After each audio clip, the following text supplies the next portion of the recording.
Welcome to Tony Martignetti Nonprofit Radio, coverage of the National Conference on Philanthropic Planning, hosted by the Partnership for Philanthropic Planning. We're in San Antonio, Texas, on the Riverwalk. My guest now is Wally Munro. Wally is with the Actors Fund of America in New York City, and his conference topic is Marketing a Major and Gift Planning Program, One-on-One. Wally, welcome to the show. Thank you. Pleasure to have you. I love your tie. Thank you. Scenes of New York. I see Chrysler Building, Woolworth Building, Flatiron. It's beautiful. Thank you.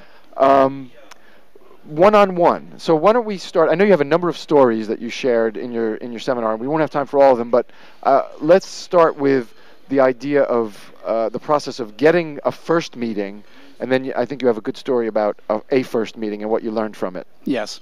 The way I do it, the way I do the presentation, is sort of like a mystery thing, and this one was about a woman who I called up. And I had met her at a cocktail reception, and I wanted to get to know her better. So I called her up, and she said, "The only reason that you're calling me is because you're going to ask me for money." And I said, "No, the reason I'm calling you is I want to get to know you better." I said, "As a matter of fact, I'll make you a promise."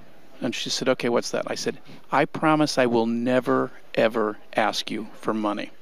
She said, "All right, I'll meet you for lunch." Not just in that meeting, never. Ever. Yeah. So we had lunch, and I paid, and then we had another lunch, and she paid, and I had another lunch, and I paid. And all the time we're talking about the Actors Fund and what we're doing and what our social programs are and what our nursing home was doing and all the plans we had for the future. And she's telling me about herself, and I'm telling her about me, and we develop a relationship. And finally, one day, after a number of lunches, she said, "Before we have lunch today, there's something I have to do." And I thought, well, she needs to go to the ladies' room or make a phone call. And I said, "Sure, whatever, just, whatever you want to do." She said, "I have to write you a check." I said, "Really?" And she writes out this check, and she passes it across the table to me. And I said, "Before I take the check, I have to remind you of something." And she said, "Yes, what's that?" I said, "I promised you I would never, ever ask you for money." And she said, "And you never have, but this is something I must do." And she said, "This is not a lot of money at the moment, but there'll be money coming from now on." And until she died, we got a regular check. So that's a poignant story. That's beautiful. Thank you. Yeah. So what lesson do you share with the audience? Well, I think the thing is about building the relationship and selling the mission of the organization. She was connected to the entertainment industry. She should know what we were doing. She had enough capacity to be able to make gifts. But I think quite often it's much better for the donor to make up their mind about what they need to do than you making up their mind for them. Occasionally I'll run into somebody, and this woman was very straightforward. Somebody will say to me, "Well, how much money do you want?" And I say $5 million. And they say, "Well, don't be ridiculous. I'm not giving you $5 million. And I say, "Okay, how about $1?" And they say, "Well, don't be ridiculous. I'm not going to give you $1. And I said, "Well, somewhere between $5 million and 1 is a number that we're both going to be very happy with. What do you think that number might be?"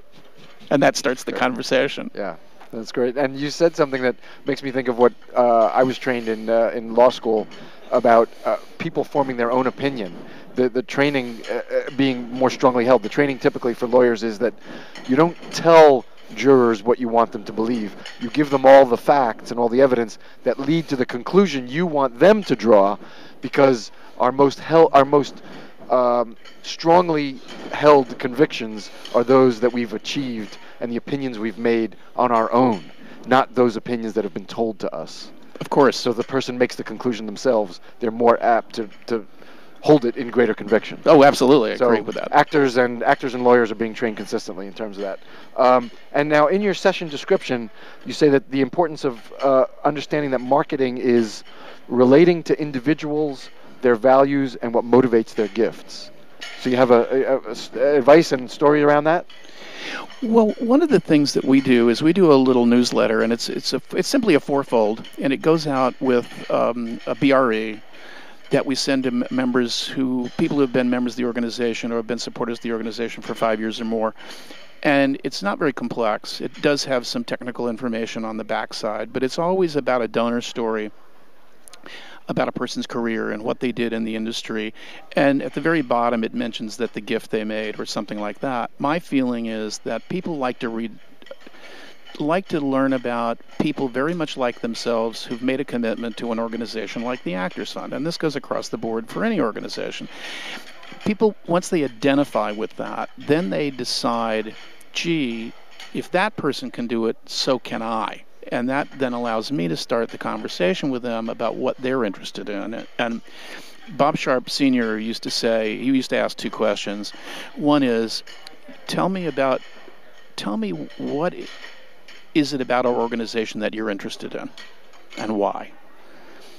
And when they finish that, you say, well, I need to know more about you and your family and what you're proud of and where you went to school and all that kind of stuff.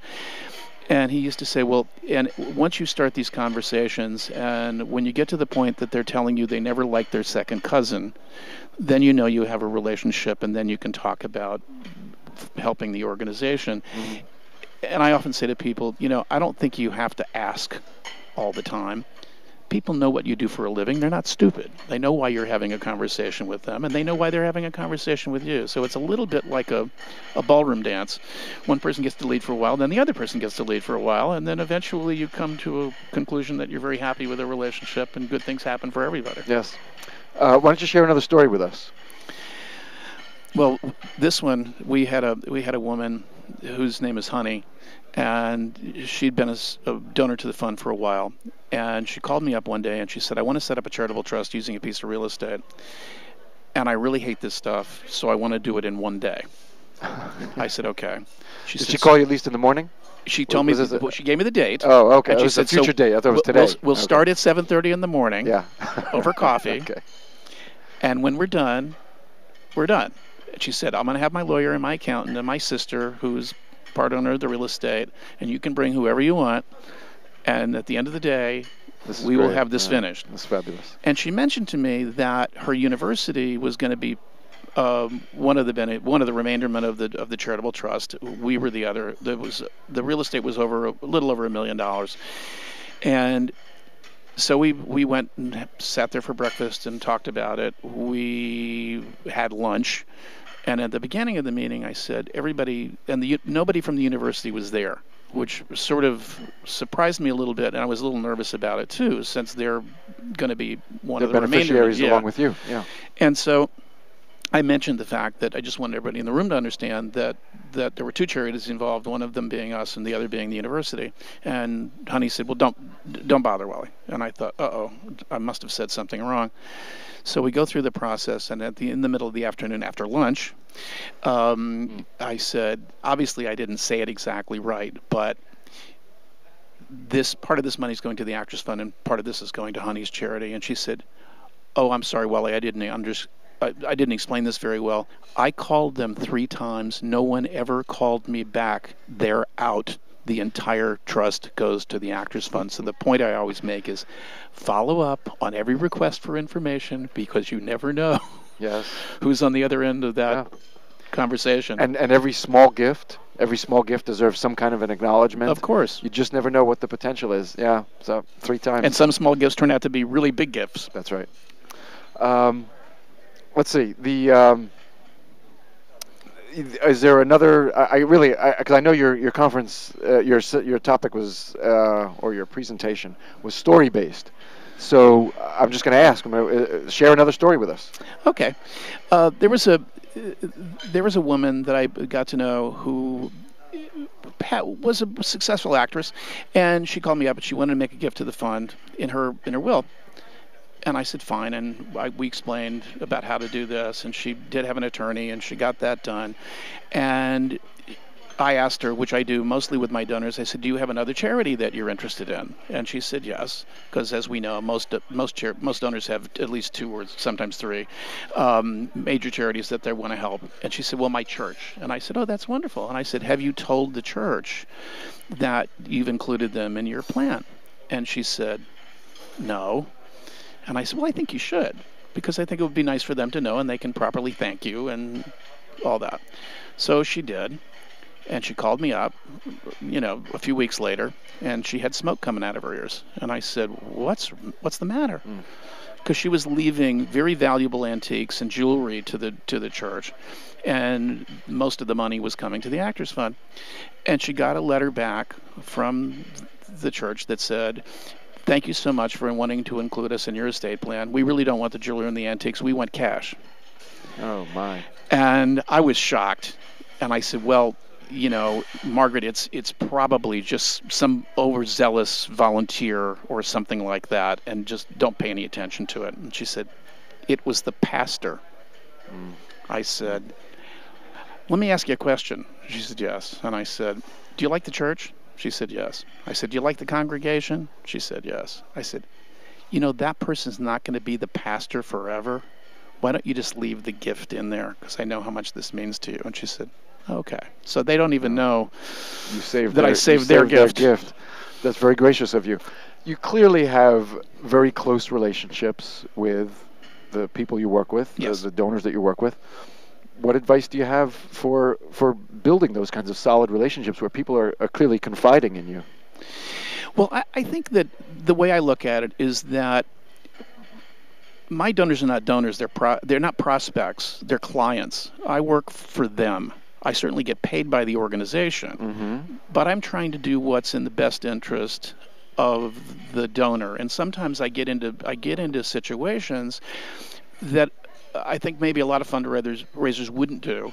There's another story about a guy named Bob who came in and who wanted to include the fund in his estate plan. He was quite wealthy. He had been a successful performer and then a restaurateur, and he was in a same-sex relationship.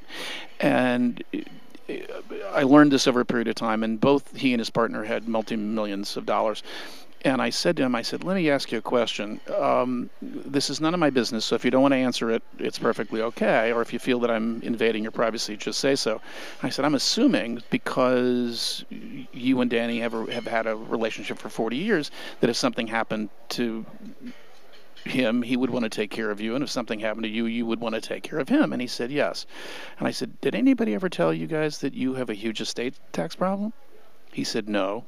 This man had advisors, lawyers, investment advisors, accountants, everything you can imagine, and nobody ever had this conversation with him. So we had a couple of conversations, and we found him the proper attorney to draft the documents. So both of them set up charitable remainder trusts for their charitable interests. All of Bob's money was coming to the Actors Fund, and Danny's money was split up between 3 charities that he was interested in. So after this all gets done, I was called up, and my wife and I went out to dinner with them. And at the dinner, Danny, the person who was not in the entertainment industry, announced at the dinner. He said, "Well, I just want you to know that the Actors Fund is in for 1/3 of my charitable remainder trust." And I said, "Danny, that's terrific, but you have no connection to the entertainment industry. Why are you making this gift?" And he said, "It's not a gift, Wally. It's a payment." He said, "I owe that to you, because if you hadn't told Bob and me what the problem that we were facing was, one of the two of us would have been in a gigantic mess."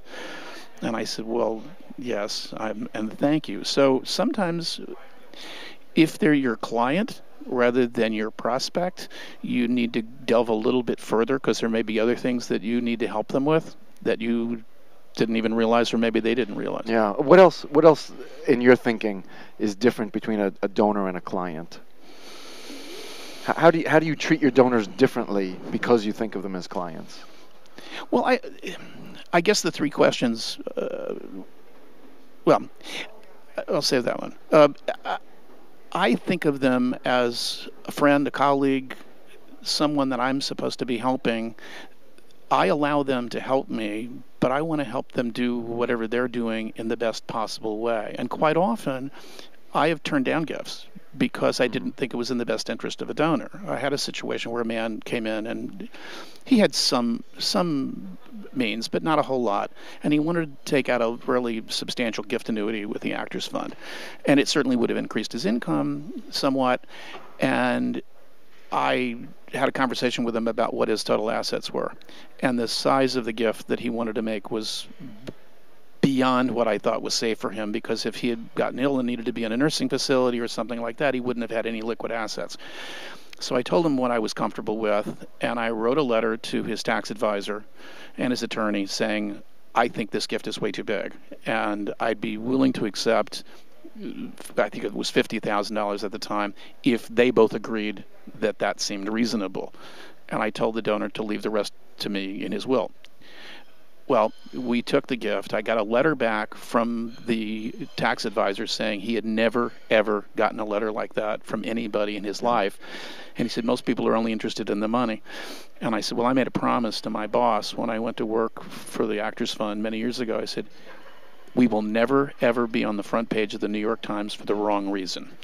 And I wouldn't want to start there because I certainly don't want to overreach. Yeah. And I think sometimes fundraisers, because they have goals they have to meet, are tempted to do things that may not be in the best interest of their donor or the organization. It may seem okay at the time, but we've seen plenty of stories in papers where people have overreached and gotten into trouble. Yeah. So I worry about that. You have to resist that temptation. Absolutely. And by writing that letter, you made yourself a part of the donor's team. Yes. You were in that moment then peers with the tax advisor and the attorney. Right. In the circle of advisors around the donor.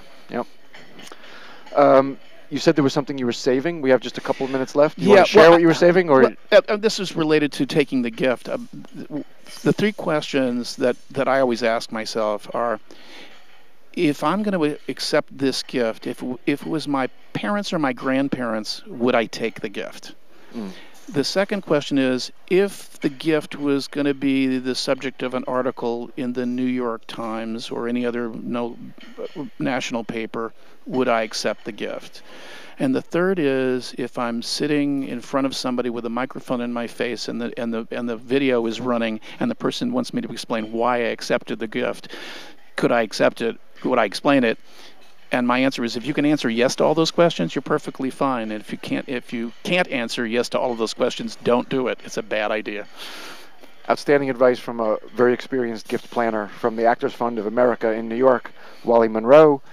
His conference topic is Marketing a Major and Planned Giving Program One-on-One. And I'm going to repeat again the point that he makes in his seminar description, which is to understand that the importance of marketing is relating to individuals, their values, and what motivates their gifts. Wally, thank you for being a guest. You're welcome. Thank you for having me. It's been a real pleasure. Thank you. Bye. You're listening to Tony Martignetti Radio, a nonprofit radio, coverage of the National Conference on Philanthropic Planning, hosted by the Partnership for Philanthropic Planning. We're in San Antonio, Texas. Thanks very much.